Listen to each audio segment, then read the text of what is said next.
এই যে সারা বাংলাদেশে এক ধরনের ক্রাইসিস, আজকে গাবতলী পর্যন্ত যেতে গিয়ে দেখলাম হাজার হাজার লক্ষ লক্ষ গাড়ির সিরিয়াল। আমার লাইফে আমি এই ধরনের কোনো সিরিয়াল কখনোই আমি দেখিনি। বাংলাদেশের জ্বালানি খাত নিয়ে চলমান বিতর্কের মধ্যে নতুন করে আলোচনার জন্ম দিয়েছে একটি মন্তব্য। জনপ্রিয় চলচ্চিত্র অভিনেতা ওমর সানী সম্প্রতি তেল ইস্যুকে কেন্দ্র করে বিএনপির ভারপ্রাপ্ত চেয়ারম্যান তারেক রহমানকে উদ্দেশ্য করে কঠোর মন্তব্য দিয়েছেন, যা ইতোমধ্যে রাজনৈতিক অঙ্গন এবং সামাজিক যোগাযোগ মাধ্যমে ব্যাপক প্রতিক্রিয়া সৃষ্টি করেছে। বিষয়টি এখন শুধুমাত্র একটি ব্যক্তিগত মন্তব্যের মধ্যে সীমাবদ্ধ নেই, বরং এটি দেশের সামগ্রিক রাজনৈতিক ও অর্থনৈতিক প্রেক্ষাপটে নতুন মাত্রা যোগ করেছে। বর্তমান বৈশ্বিক পরিস্থিতিতে জ্বালানি তেলের বাজার অত্যন্ত অস্থির। আন্তর্জাতিক বাজারে দামের ওঠানামার কারণে বাংলাদেশের মতো আমদানি নির্ভর দেশগুলোতে এর সরাসরি প্রভাব পড়ছে। সরকার বিভিন্ন সময়ে তেলের দাম সমন্বয় করেছে, যা সাধারণ মানুষের জীবনযাত্রার ব্যয়ে উল্লেখযোগ্য প্রভাব ফেলেছে। পরিবহন খরচ বৃদ্ধি পাওয়ার ফলে নিত্য প্রয়োজনীয় পণ্যের দাম বেড়েছে, ফলে সাধারণ মানুষের ভোগান্তিও বেড়েছে। এই প্রেক্ষাপটে তেল ইস্যুটি রাজনৈতিক আলোচনার কেন্দ্রবিন্দুতে পরিণত হয়েছে। বিরোধী রাজনৈতিক দল, বিশেষ করে বিএনপি, দীর্ঘদিন ধরে সরকারের জ্বালানি নীতির সমালোচনা করে আসছে। তাদের অভিযোগ, সরকারের সিদ্ধান্তগুলো পরিকল্পনাহীন এবং জনগণের উপর অতিরিক্ত চাপ সৃষ্টি করছে। এই সমালোচনার ধারাবাহিকতায় তারেক রহমান বিভিন্ন সময়ে বিদেশে অবস্থান করেও বক্তব্য দিয়ে সরকারের সমালোচনা করেছেন। তিনি দাবি করেছেন, জ্বালানি খাতে সুশাসনের অভাব রয়েছে এবং সঠিক পরিকল্পনার মাধ্যমে জনগণের উপর চাপ কমানো সম্ভব ছিল। এই পরিস্থিতির মধ্যেই ওমর সানীর বক্তব্য নতুন করে বিতর্ক উস্কে দেয়। তিনি তার বক্তব্যে সরাসরি ইঙ্গিত দেন যে দেশের গুরুত্বপূর্ণ অর্থনৈতিক বিষয়কে রাজনৈতিক উদ্দেশ্য ব্যবহার করা উচিত নয়। তিনি বলেন, তেল নিয়ে রাজনীতি করে জনগণকে বিভ্রান্ত করা হচ্ছে এবং বাস্তব পরিস্থিতি বিবেচনা না করে কিছু বক্তব্য দেওয়া হচ্ছে। তারেক রহমানের প্রতি ইঙ্গিত করে তিনি আরও বলেন, দেশের বর্তমান বাস্তবতা সম্পর্কে যথাযথ ধারণা ছাড়া মন্তব্য করা দায়িত্বশীল আচরণ নয়।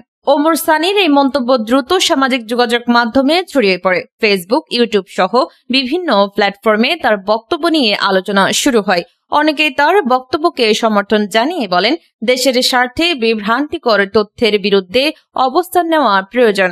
অন্যদিকে সমালোচকরা মনে করেন, একজন সাংস্কৃতিক ব্যক্তিত্বের সরাসরি রাজনৈতিক মন্তব্য করা উচিত নয় এবং এটি তার পেশাগত অবস্থানের সাথে সাংঘর্ষিক।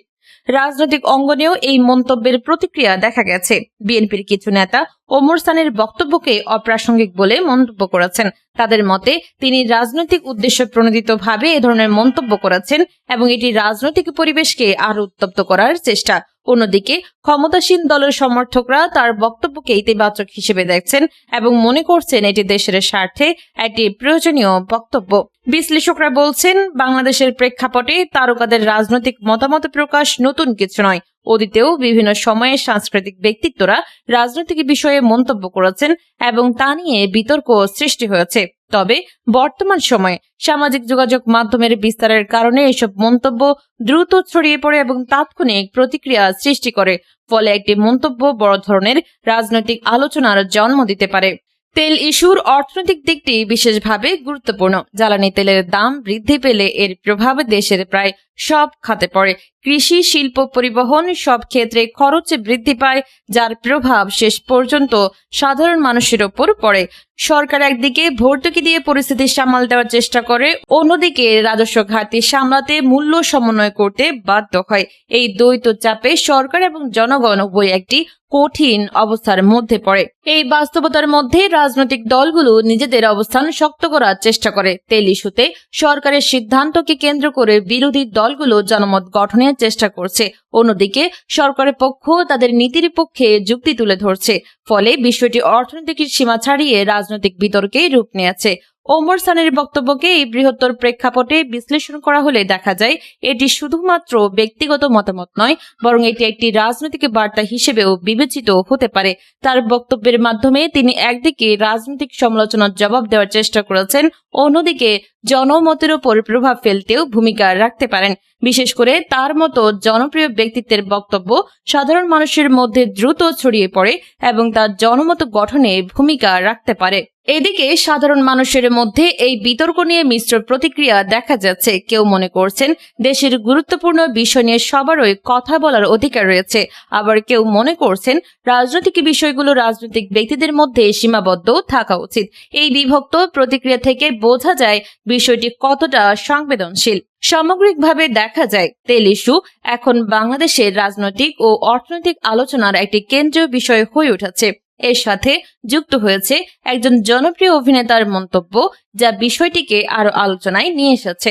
ভবিষ্যতে এ ধরনের মন্তব্য আরও রাজনৈতিক প্রতিক্রিয়া সৃষ্টি করতে পারে বলে ধারণা করা হচ্ছে। সব মিলিয়ে বলা যায় ওমর সানির এই মন্তব্য দেশের চলমান রাজনৈতিক পরিস্থিতির একটি প্রতিফলন। এটি শুধু একটি মন্তব্য নয়, বরং একটি বৃহত্তর বাস্তবতার অংশ, যেখানে অর্থনীতি, রাজনীতি এবং জনমত একে অপরের সাথে গভীরভাবে সম্পর্কিত।